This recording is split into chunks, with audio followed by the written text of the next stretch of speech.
Hey everyone, this is Elenbaas from Nightlight Astrology, and today I'm really excited to be joined by a number of students and alumni from some of my astrology programs. They are here today to talk about ancient astrology, what it is, why it's amazing, how they've enjoyed the programs that they've been a part of through the Nightlight School, and to hear from them about how their professional development is going, and hopefully offer some insight for all of you into the topic of ancient astrology. What is it? What is Hellenistic or ancient Greek astrology? Where does it fall in comparison to all the other schools of astrology that are out there? Maybe help you get to know a little bit about the theoretical background that I'm coming from as one of your YouTube astrologers, and also answer any questions that you might have before joining one of my courses. So that is our agenda for today. As always, before we get into it, don't forget to like and subscribe, share your comments and reflections. If there's some question that you have about the programs or about ancient astrology that we didn't answer today, please do drop us a comment. You can also email us, info@nightlightastrology.com. And as we go, I will be giving you more information along the way about how you can sign up for one of our programs if in hearing about this that excites you and you want to come study with us. So I'll make sure that that's put in, but it'll also be in the description of the video. So you'll find the information there as well. If you want a transcript of today's talk, you can find it also on the website, nightlightastrology.com. Okay, well, on that note, before I invite our students on, I want to offer a little bit of context. First, we want to talk about what ancient astrology is. When we say ancient astrology, when you hear people say that nowadays, say for the past, 10 years, you may have seen that or heard that, sort of on social media or whatever, and you go, well, what is that? So broadly speaking, ancient astrology refers to the earliest era of horoscopic astrology. By horoscopic astrology, we mean astrology that features 12 signs, 12 houses, the traditional 7 planets. Of course, in modern astrology, we add in the outers, maybe asteroids and so forth. But it is that astrology that features a chart cast from at the moment of birth with a rising sign that determines the order of signs. Again, 12 houses, 12 signs, the planets thrown in. We get things like aspects and essential dignities. And we use that chart to understand something about the fate or destiny, the soul's journey through this lifetime. So horoscopic astrology is the name given to that broad field of astrology that includes those basic features. We have different cultures that have carried the tradition of horoscopic astrology, most notably in the Greek, Hellenistic, Roman Empire part of the world, and also in India, but also at times carried by Persian, Arabian, Islamic, Jewish astrologers, Christian astrologers, spreading out through Europe, moving at times east and west. There's different periods, like the medieval period that comes a little bit later in the tradition, where a lot of the same ancient doctrines are at play, but there's new developments happening. And a lot of that also takes place in Indian astrology, which comes from the same horoscopic roots. Ancient astrology, when you hear me talking about it or people talking about it, is usually referring to what is sometimes also called Hellenistic or ancient Greek astrology, which is the astrology that was practiced in the Greek-speaking, not necessarily ethnically Greek, but Greek-speaking Hellenistic world. In that space for, say, the last 500 years BCE, all the way through the fall of the Roman Empire, I think it was around the 6th century A, in the Common Era CE, through that period of time, you have, broadly speaking, a set of teachings and doctrines that constitute the earliest era of astrology. And there's innovations and there's debates, and it's not like there's just some uniform set of rules or theories. I mean, it's a living tradition and always has been. But that earliest era of astrology was largely not understood and not available to modern astrologers until very recently. And the reason for that is that most of the surviving manuscripts of this era, this earliest era of astrology, were not available in the English language until astrologers very gradually, and not just one, but a group of astrologers, including people like James Holden and another translation project that was called Project Hindsight, started getting in a hold of what are called the critical editions of these ancient Greek texts, which were put together by scholars of ancient manuscripts and collected. And then these texts were gradually translated into English for the first time, anywhere from like the 70s all the way up to the 90s, when there was a big explosion of translations that took place through what is now called Project Hindsight. And that was a group of astrologers that came together, including Robert Hand, Robert Zoller, Robert Schmidt, and a lot of astrologers who came out of that translation effort deeply impacted by the discovery of these ancient texts and the revival of this earliest period of astrology. People like Chris Brennan, Dimitri George, Austin Coppock. I mean, there's a huge list of astrologers that were profoundly inspired by the translation efforts that took place during this period a couple of decades ago. So what we're getting in touch with over the past, say, 30 to 40 years, especially, is all of the earliest doctrines and teachings that we've ever known of in the modern era that ancient astrologers were utilizing. So broadly, the study of those ancient methods and sort of the philosophical and theoretical roots of our tradition have only been available to us for several decades. And I would say more popularly in the past maybe 10, 15, something like that, where books that were written by Chris Brennan, his astrology podcast, Dimitri George, and some of the fantastic textbooks that she's written, and myself and the Nightlight Astrology School and other schools and practitioners that have popped up who have devoted themselves to integrating these methods and then presenting them, teaching them, and helping waves of students understand these teachings and integrate them alongside of various modern developments like archetypal psychology or evolutionary astrology or whatever else. So anyway, that's the like condensed version of what ancient astrology is, how it's appeared on the scene somewhat recently, and why it is so popular. It's so popular because it's giving us insight into the roots of our tradition, and it's brand new. It's weird that something so ancient for us would feel so brand new, and that's pretty exciting. So anyway, the Nightlight School is dedicated to helping students understand ancient astrology while also making meaningful connections to modern psychological practices and other modern developments like the outer planets and so forth. At any rate, so that's your backdrop. Today, I am so glad to be welcoming a group of Nightlight alumni and students and staff to come and talk to you about their experience with ancient astrology, studying it, learning it, the course, what they've liked or enjoyed about the course, and other questions that we've developed for the sake of like a little interview here.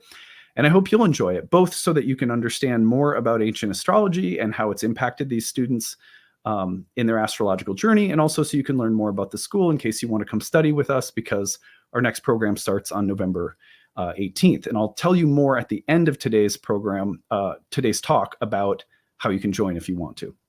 All right, so on that note, I'm going to call in our panel today. Really excited to have everyone here. Anna Marie, welcome. Pippa, Meg, all Nightlight alumni, and Delia and Michelle, who are Nightlight staff. Thank you guys so much for being here. Thanks for having us. Yep. Yeah. Hi. Hi. Yeah. So there's a lot. I have a bunch of questions for you guys. We're not going to be able to get through all of them, but let's start with a big one, which is maybe you could each say one thing about why you have enjoyed studying ancient astrology, or what makes it unique for you or special, or why you like it. That's just a broad question, but I think a really good starting point. And we can go, you can just, whoever wants to go can go. I don't want to call on people.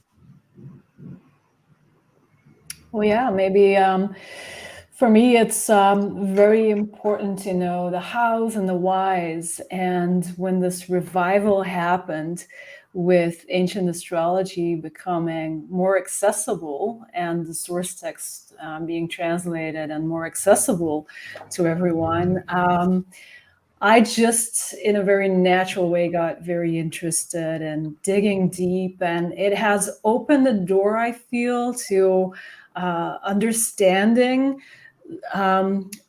the philosophy of the ancient astrologers, which I find really interesting, and their worldview and how they thought of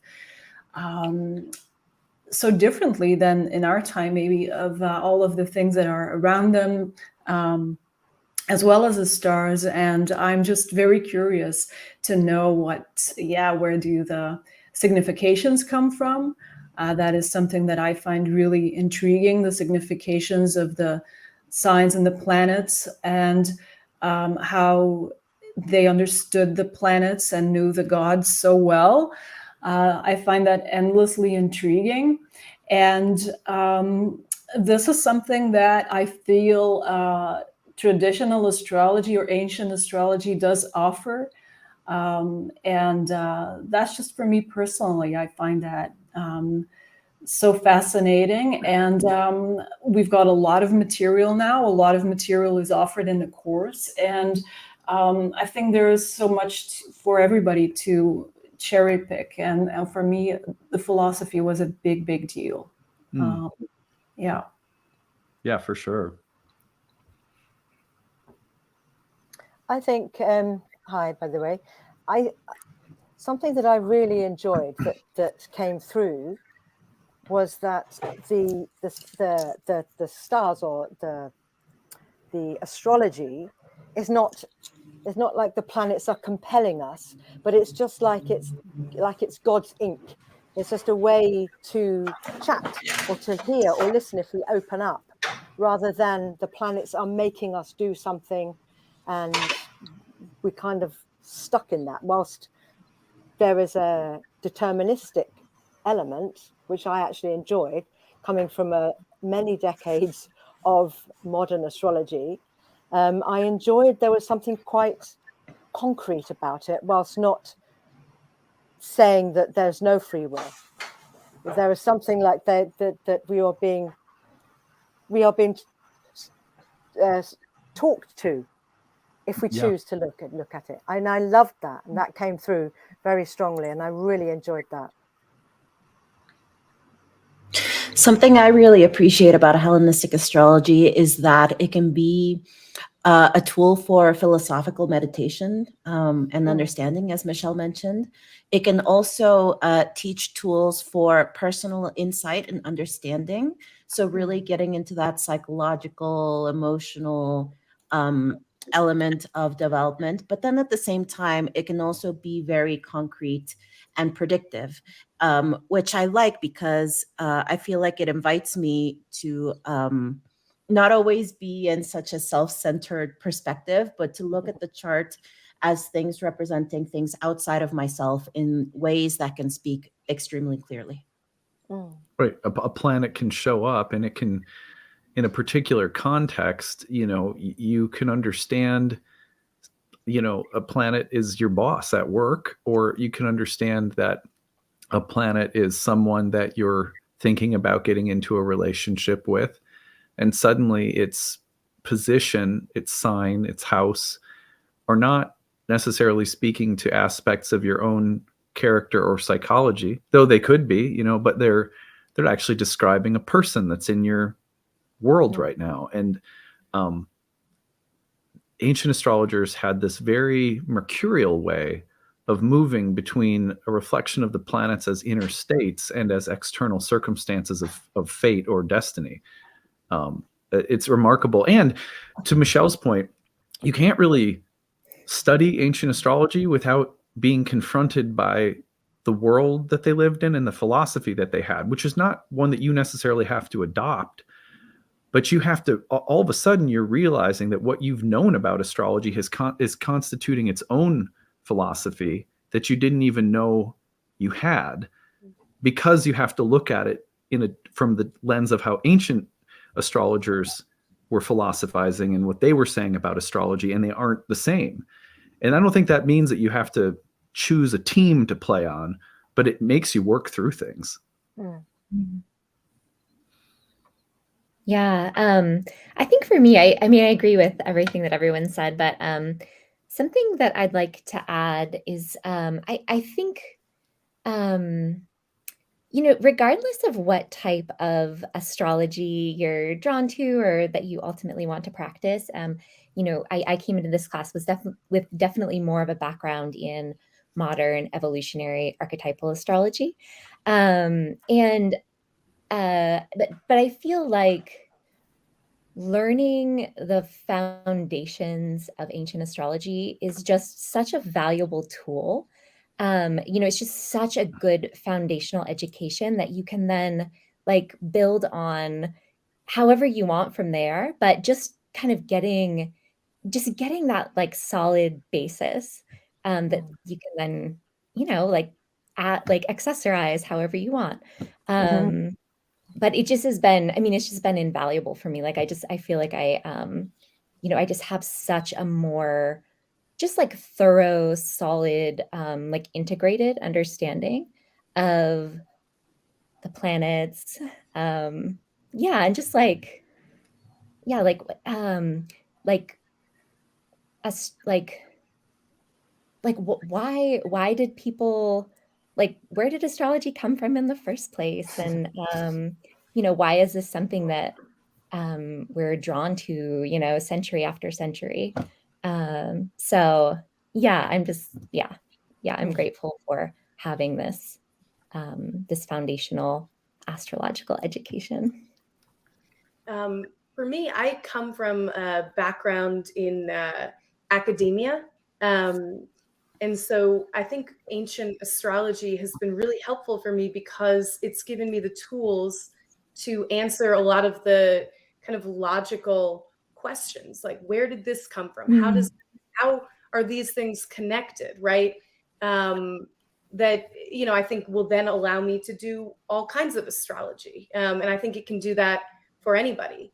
And I've been really amazed at what an intricate and interconnected system of meanings that the ancients developed. I mean, it's such a complex philosophy. And I think that it is really important for all of us kind of in the contemporary moment to really go back and understand our roots and be able to kind of develop those further. Yeah, for sure. Yeah. I love that.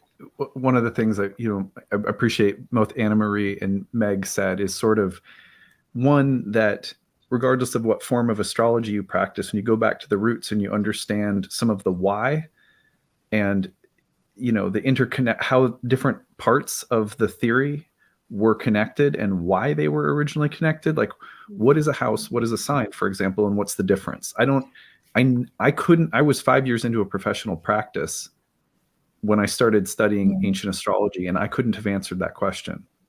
In fact, in modern astrology, I had really been taught that signs and houses were kind of interchangeable. And I didn't understand. So you study ancient astrology and you learn that there's a completely different philosophical rationale behind what a house is and what a sign is and where they get their meanings from. And that Aries equals Mars equals the first house is not the way they were thinking about it. That alone like completely blew my mind because, I don't blame anyone for, like, I'm not trying to pick on anyone for having, that's all I knew. And that's all most people knew because we were trying to piece a system together before we had these ancient texts and we were doing the best we could. But I also like, what Meg was saying about regardless of what form of astrology you practice, studying ancient astrology is sort of like just understanding where the whole, like, it's like understanding the trajectory of the whole tradition.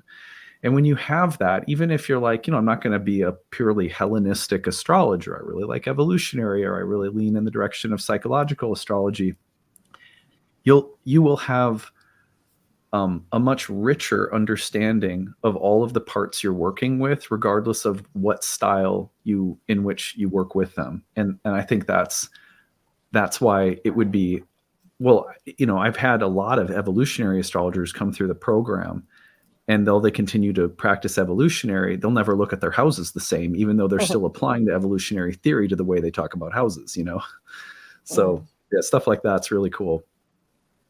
Anyone, you guys want to add anything else? Yeah, I just want to say that the system is so elegant in a way that everything is interconnected, and it allows us to actually think about astrology independently think about the relationships between the planets, become good friends with the planets, get to know them really well, and see how they interact and all of that. And what was a relief to me is that we don't need to look up aspects between this and that planet in a book, but that you can actually just think about it yourself, and that the chart starts speaking to you. And because there is such an elegant interconnection between all of the elements of Hellenistic astrology. So it allows for autonomy, and as well as a personal relationship with, what you're doing there with the divinatory part that I feel is there for astrology. So yeah. Yeah. I wanted to mention, because Adam was talking about the house, like kind of divorcing the houses from the signs.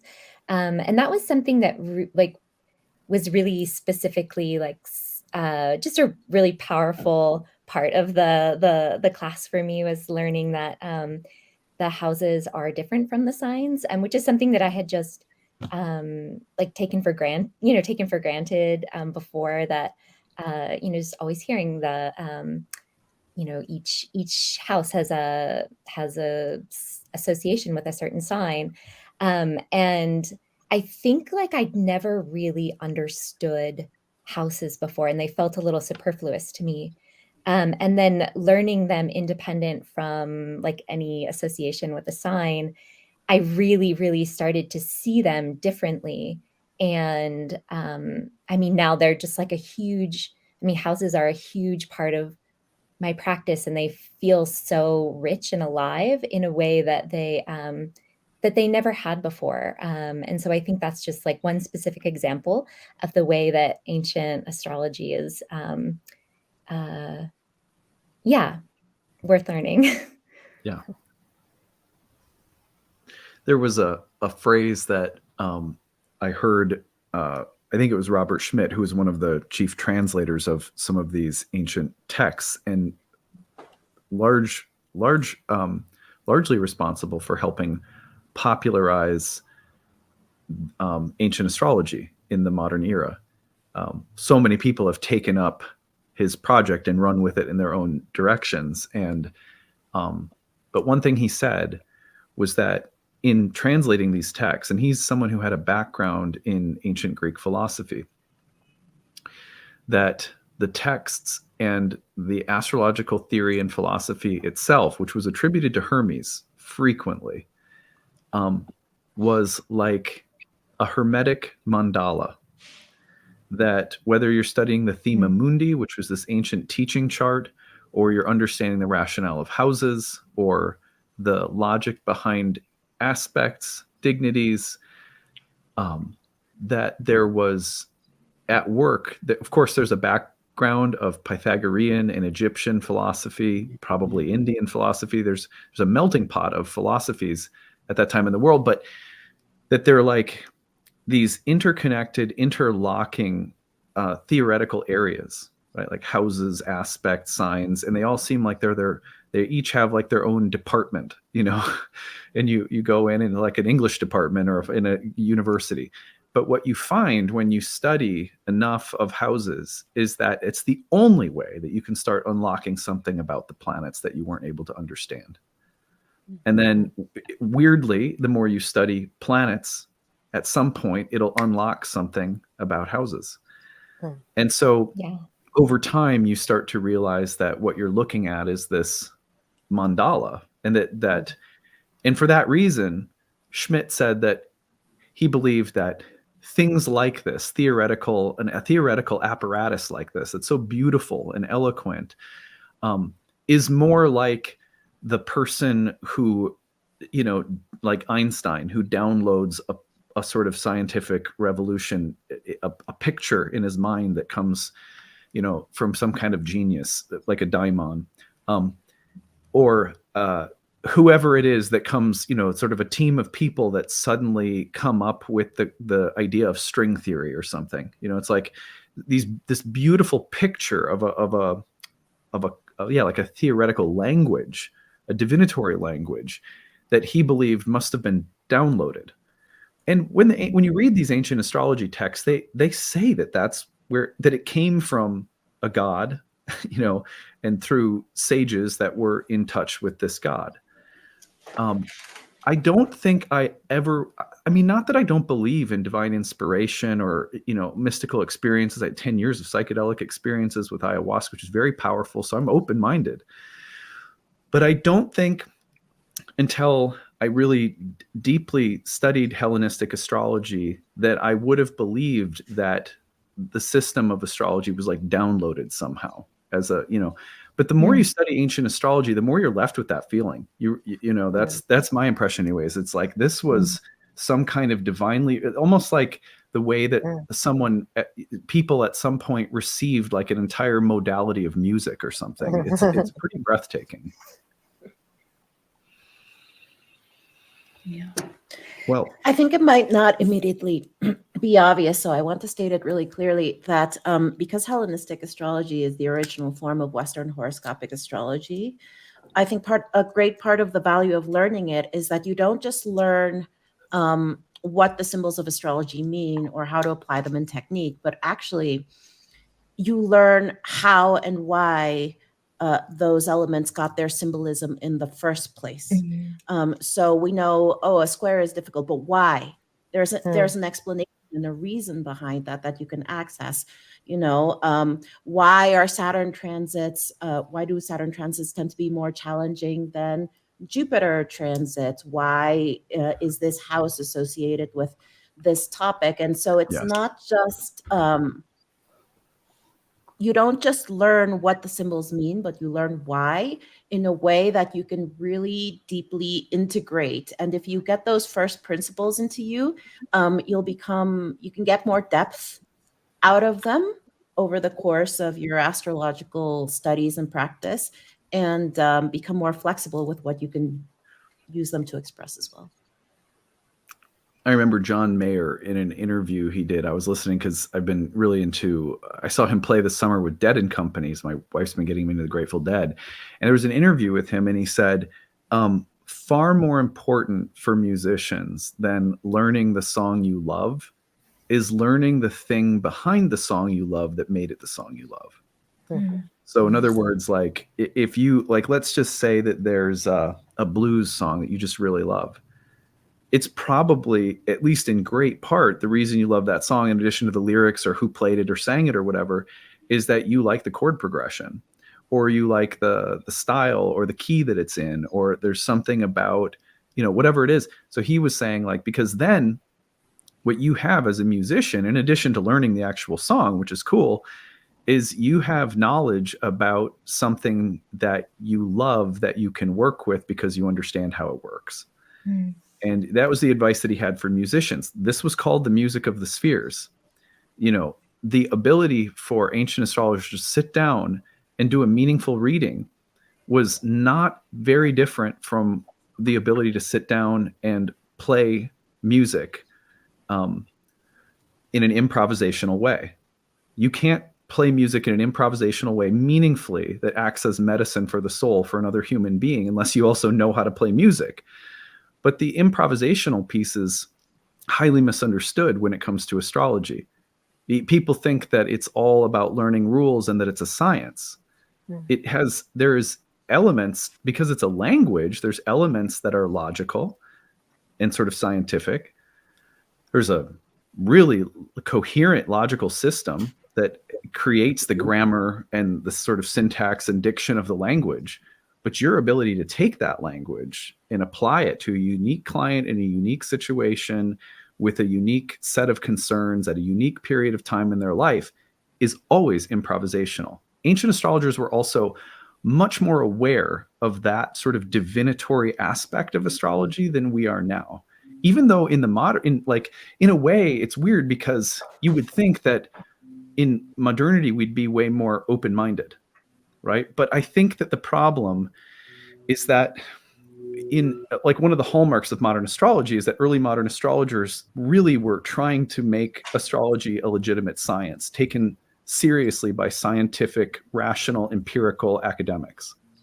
And the problem with that is that academia, there's certainly people in the arts, I think, in academia that are open to this, but we have to understand that the empirical nature of something like music and how it has truth telling or truth speaking power is not deeply understood by the sciences. You know, it's a different way of knowing, it's a different way of experiencing, and just in astrology participates in that lineage of being very musical, but we don't really have space in our heads for how astrology can be predictive and descriptive and also not a science. Ancient astrology just dips you in the water and says, this is actually sort of what it is. And you go like, holy crap. Yeah, this is like a 4-day trip to an oracle in the ancient world, you know? Yeah. Well, I can get on a real rant about this stuff, as you guys know, because you've had to sit through my classes. I have questions for you guys about the program, some practical questions that will help students who are, or people who are interested in maybe becoming a student. Questions that I'll just throw, and you can answer any of these. What were you looking for in a program? What made you decide to give the Nightlight first year program a try? At least there's first year, second year, we have third year program, we have horary. But what got your foot in the door, said, I'm going to try this? And a second one would be, what was your experience like going through the program? What was really special for you about it, or what did you really like about it?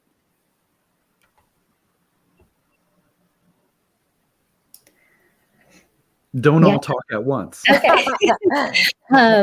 So yeah, I guess, why I was, what I was looking for in a course, I had gotten to a point in my astrological self-study where I kept coming up against concepts that I couldn't understand. And I couldn't understand, I didn't even know enough to know where to find information to solve these things for me or educate myself. So I was starting to think it might be nice to take a class that was a little bit more, from the beginning, going over all the things. And I'd been listening to I've been listening to your Adam's podcast for about a year before I decided to enroll. And I think I really appreciated, Adam, your the sense of humor and the humility, and also just the divine wonder that you brought, or that you bring to astrology. That really appealed to me. There's just a down-to-earthness with your content that I thought it just felt more accessible to me. And so that's why I decided to sign up for the Nightlight class. I think also because I also have an MFA in creative writing, and so it felt sort of like maybe just a little nod from the universe being like, Right. this is the right direction to go in. But that wasn't the only reason.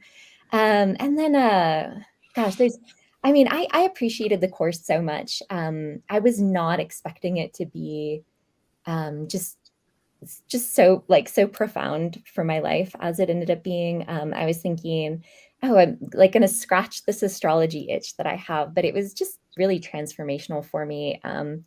I didn't start the course thinking that I would be that I would be I didn't start the course thinking I'm going to become a professional astrologer. But that's something that happened during the course of the class. And then it just also, it just had such a profound impact on my spiritual life as well, which has been just such a wonderful gift. I think just kind of practically, I think the class is really, really well run. It's so well organized. You can tell there's so much thought put into just all the materials, but also the sequencing of the materials, how they're doled out. And I guess, the study sessions, just a shout out to Michelle and Delia. They're not throwaway sessions at all. The study sessions there's just such a beautiful part of the class. Michelle and Delia are fantastic instructors. It really feels, Adam is the instructor of the course, but it really feels like you feel so supported and held by so many people. And gosh, I'll let someone else talk. There's so many other things that I could say about the course, but yeah. Thanks, Meg. Really Yeah. appreciate it. It's and we're going to make sure that we tell you more about Meg's work. We're so proud of her and all the students who come through the program and either intentionally or surprisingly, start reading for clients. It's not easy to do. You're never really ready for it, but we love it when we see our students being like, you know what, I'm going to try to help people with this, because, there are the right kind of clients will come to each person. And so, it's really great to see you doing that, Meg. Yeah, that's great. And it's exactly what happened to me, Meg. I took this course like 4 years ago. I can't believe it's 4 years ago, but I was interested in the philosophy, and I ended up being a professional astrologer, like while I was still doing the second year, the advanced class. And just because I had so much love for astrology that it was kindled in me through this course, that I had to just give it back somehow. I had to keep be immersed in it. So I really recognize it, and I'm so glad, Meg, that that this also happened to you. Yeah. I really appreciated, actually, at the beginning. I think Adam said, I mean, I've been listening to it was acyuta-bhava, and I loved the spiritual side of it and mixing it in with really grounded concrete stuff. I loved that combination. But I had been for a long time a practicing astrologer, but I knew that I had been kind of all this self-taught, the piecemeal, a bit here, a bit there. And I for years wanted to find an astrology course that would hold me and keep my interest and not be so basic that I would kind of drift off, but also that would keep me grounded. And this course absolutely did that. And in fact, I think Adam said, well, to me, look, if you don't like it, if it's too simple, we'll give you your money back. Well, I haven't asked for my money back because it was so challenging. It really, not just the astronomy, and I completely agree with Meg. Shout out to Michelle and Delia. They pick up every single thread. If there's any question, if there's anything, they hold you completely. And it is fantastic. And it is such a valuable part of the course. And I'm dyslexic, so I find Delia's graphics fantastic. It's just another way. There's always something that can help you access the material. And sometimes you've just got to go off and sit with it. There's no help. You just got to figure it out, because it's deep. It's deep. And I absolutely loved it. Thanks, Pippa. Yeah, Delia is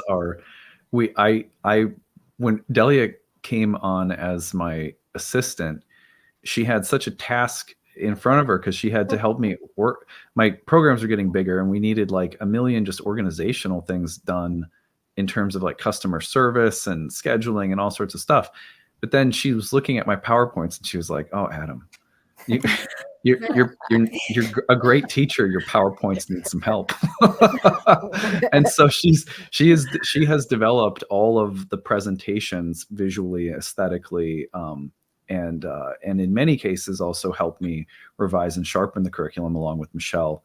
And we do that all the time too. Like right now, Michelle and I are going over every single lesson in the year 1 course and tightening screws and, trying to make things better. We constantly do that. So it's a team effort. And Delia and Michelle are the tutors that lead our breakout study sessions between major units of study. So you can jump in a class if you're like, man, that series on dignities was a lot. You can jump in on this optional study group or watch the replay and get like questions answered, or you can go into the discussion forum and ask questions. And Michelle is like chief of staff in there along with a couple of other tutors, and you'll get your questions answered, in written form, if not through the study groups. But thank you, Pippa. That was such a nice testimonial. Really appreciate you. I mean it. I thought the course was incredibly well designed and thorough. We spent a really long time understanding how all the signs are related to the seasons. We also took the outer planets out of the equation for the year, and I thought that was one of the most helpful things for me, because in my kind of scattered astrological self-study before then, I was tending to rely on them, I think, a little bit too much. And what has been so cool is to see how great they are, but also how with the traditional 7 planets, we can find very similar dynamics in any given chart. Probably my favorite part of the course came in the last half, when we would get to watch Adam do live readings for clients. And then we got to give some feedback, ask him questions afterwards. And that to me was really what motivated me to want to be an astrologer. I saw how therapeutic it was, how people felt seen and witnessed in this really transformative and deep way. And that moved me. I think it moved a lot of us in the class. And it was also very instructive too, to see out of all this kind of complex material that we'd been learning, how it really boiled down to these very incisive and simple, clear themes in any given chart that ended up being the focus of the reading. Whereas I think before, many of us may have been kind of overwhelmed with how many different aspects and dynamics we might point to. And I think getting to see Adam just kind of drill down in this beautiful and kind of poetic way with the individual clients and work with them was very powerful. And certainly that has made me want to help people in a similar way and do astrology for, with a more counseling kind of therapeutic aim. It's funny because what a lot of people like, they'll go through the theoretical portion of the course and their mind will just be turning, like it's like the rotation of the heavens, but sped up in your head. You're just like, whoa, and then what I love, my favorite part of the program is that if you make it that far and you just go, there's something about this that I love, and I love what I love more than I'm letting my confusion or overwhelm, get in my head. Because it's like a choice with ancient astrology. You either, when you have moments of insight and epiphany and things are coming together, those moments either carry you through the overwhelm, or you let the overwhelm take over and you forget how magical the ride has been. And if people make it to, the end of the program, the last third where we see live clients and we do a lot of chart practice, and then they see how simple and eloquent the actual application of all of this complex stuff can be, and how it can work with your intuition, your individual experience, an artfulness that comes from yourself, not a method or a technique, but yourself. I mean, I remember Firmicus Maternus, I read this letter at the end of every program. Firmicus Maternus said, at the end of the day, it will be the way in which studying this material has transformed your heart, your consciousness, that you will do good astrology, and not by means of all the techniques and methods that I'm about to teach you. And it's like, at the end of the day, if the process of learning all of this stuff has excited your heart, inspired your mind, then when you see the readings and the chart practice and you see how simple it can be and how it invites your own creativity and it invites your own divinatory abilities, people get really excited. And we see a lot of people who had no idea that they would come. They thought this is my hobby, and they end up reading part-time or even full-time for other people.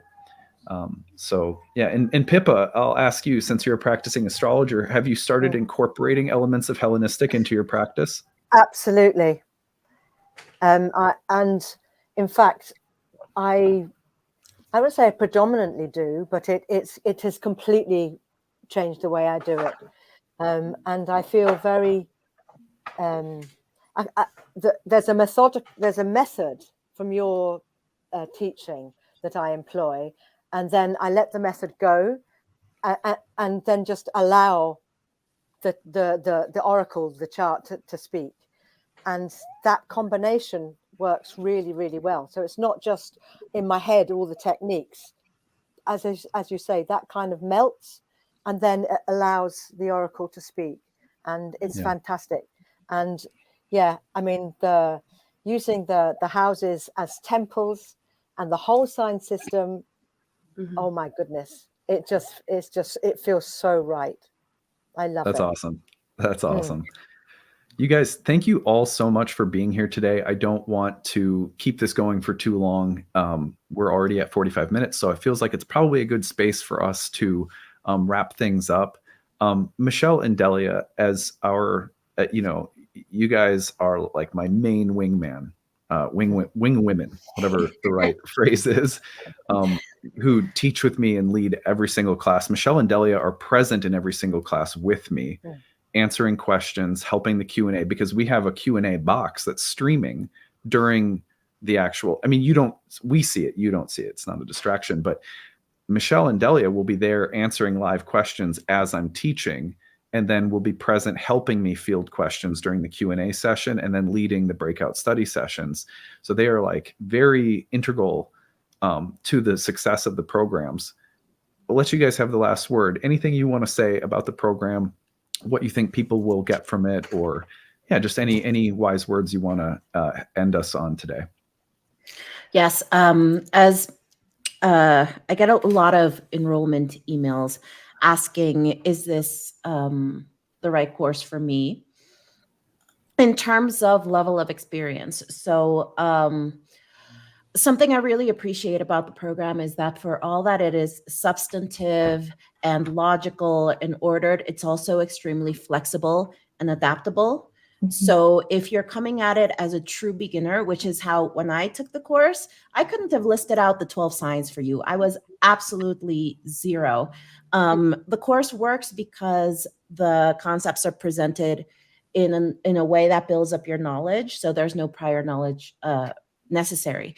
At the same time, the concepts are treated with such depth that even people who have been studying astrology for decades or even have astrological practices, Pip is nodding her head, can also find something to get out of it. So it's good for beginners. It's good for advanced students. Some people say, hey, I really need the structure of a live program because I know that if I don't have a schedule that I have to attend to that day, I fall off. Well, then the classes are live. It's not the live classes are not pre-recorded material. Some people say, hey, I really like to study at my own pace. And then, you can just follow along with the recordings. You receive lifetime access to the course page. You have an entire year after the end of the program to take your exam. Some people come in with the intention of studying astrology professionally. Some people just do it as a hobby.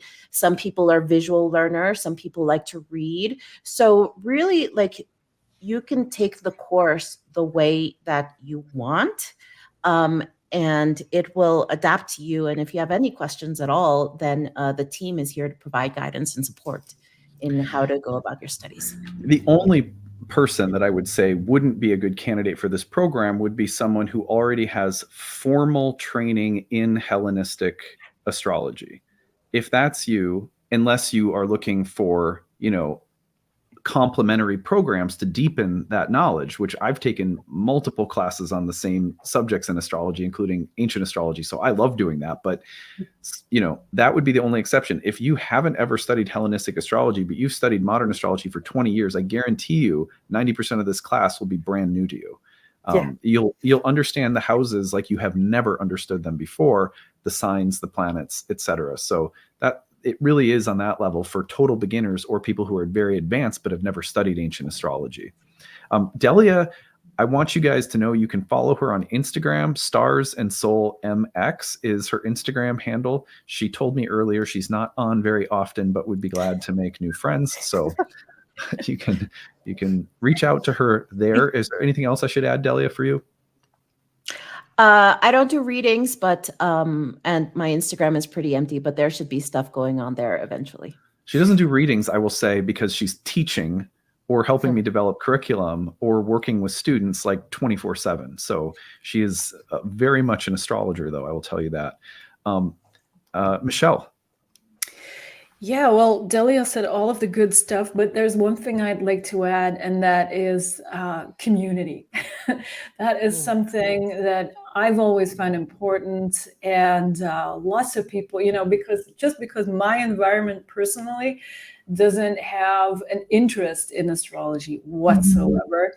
And so what was such a big relief for me is just to find friends in Adam's class, and just to know that you can discuss astrology at length with so many other people is just fantastic. And in fact, I have built up friendships with people all over the world, and we've been in touch for years now, and it has become such a deep friendship.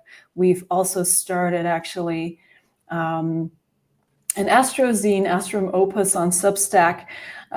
They will be so so happy that I mentioned this. But this is really the result of this course as well, because all of my sisters from Astrum Opus there have all enrolled in this course, and this is where we met. And so yeah, I think that's something that's a big plus for Nightlight Astrology, that we get to know one another. And I would even say in the second year in the advanced class, we get to know one another even more when we go into deep practical stuff. And then the last thing I want to say is that this is not just a course that you do and then you move on to something else. I think that this is something that is worth revisiting. And I'm not just cheerleading because I'm a teaching assistant here, but honestly, this sticks, and you can just revisit the material over and over again and find new gems. It's been so enriching to just deepen the knowledge instead of spreading it out and take this and that. So yeah, that was what I wanted to add.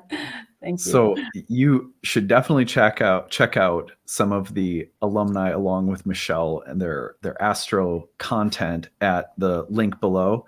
astrumopus.substack.com is the link there. We'll put it in the description of this video as well.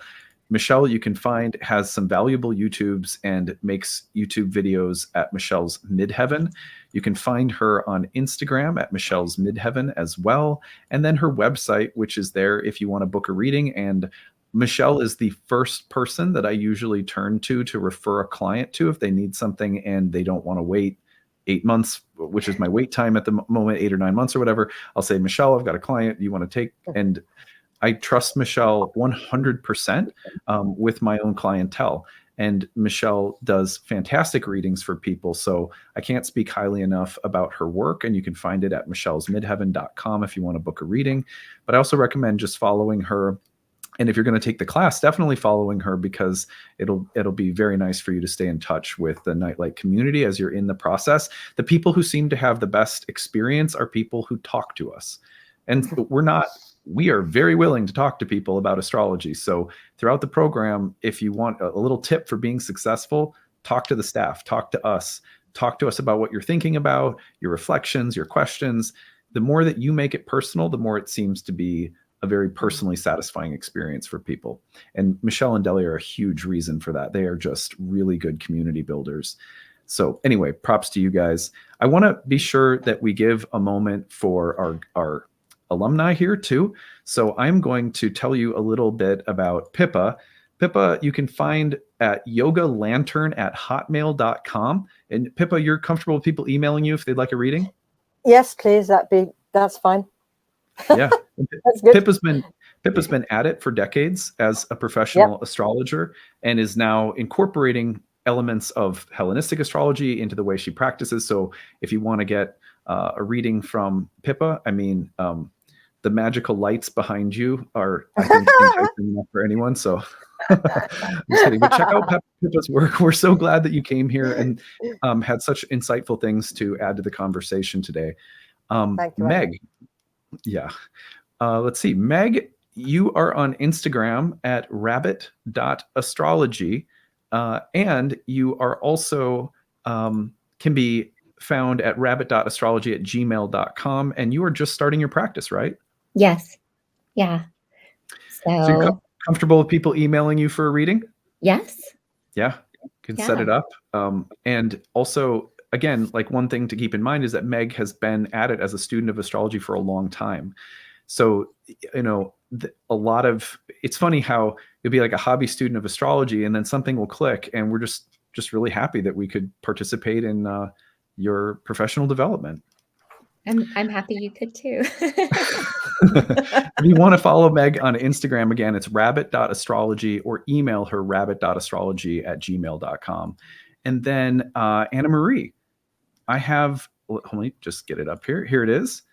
AnnaMarieAstrology.com. This is a new website that you're launching for your professional practice. Yes. I'm going to be posting weekly forecasts and some more in-depth analyses of different transits. And then you can also contact me for a reading using that website. Awesome. So check that out. I also want to point you to Anna Marie's YouTube channel, which is, you can find it on YouTube at Anna Marie Astrology. So it's the same as the website, AnnaMarieAstrology.com, or YouTube, Anna Marie Astrology. And have you already started creating content, or is this a new page that's going to be coming out soon? Or yeah, so I'm writing content now, and I'm going to be starting to post things this week. Oh, fantastic. Yeah. Awesome. I'm so happy to see people coming out of the programs inspired to share astrology. One of the things that we're finding right now is that there is like increasing interest and demand for astrology. And I always tell people, you know, whether your intention is to practice professionally or not, that at least I've always worked with the mindset that my career is not to be viewed through the lens of competition. We did the same thing when we trained yoga teachers at our studio. We said, rather than going out there and thinking, how do I compete with other astrologers and make myself unique, like get my foot in and be so important or special, it's rather, where can I serve or find a niche that is true to my spirit? And when you focus on that, like, how can I offer astrology in a way that feels like it's in alignment with who I really am? It's not pushing, it's not, you know, your practice will grow. Some people it grows quickly, some it takes time. But if you just stay in the place that feels right to you and keep waving the flag, hey, I'm here and I do astrology, people will come. And that's because I deeply believe that it's the oracle or the divine intelligence behind the language of astrology that is orchestrating both our understanding of the material as well as our ability to deliver it, as well as the people who will come to us. Absolutely. So anyway, just an encouragement to you guys. I hope that you will keep doing astrology for a long time and that you'll always feel like Nightlight is your ally and friend. You can always come here for Michelle, myself, Delia, and anything you need. We're here to help you guys. Brilliant. Yeah. Well, thank you guys so much for being here today. We're so thankful. I'm thankful to Delia and Michelle too for coming on and helping me promote the program and talk a little bit about what makes ancient astrology so amazing and unique. We will leave it here for today. If you guys have any questions, you can go to the website, which is nightlightastrology.com. Let me just pop it up really quick here. You can go to nightlightastrology.com. And when you go there, you can click on the courses page and click on the first year program. When you scroll down, you'll see it starts November 18th. This video with Q&A with alumni will be replaced by this one, which is pretty cool. And you'll find the description of all the course contains, and at the bottom you'll find enrollment options. The early bird payment saves you $500 off. There is a 12-month payment plan if you want to spread tuition out over a year. And then there's need-based tuition assistance, which about 60% of our students over the 13 years that I've been doing this have used. We really pride ourselves on making sure that astrology is accessible for people who are coming from different financial situations. People are students, people have big debt loads, people are on a tight family budget, retired, single parents. We get it. There's a lot of different situations out there that make it necessary, at least in our mind, that there be not just one price point, but some flexibility.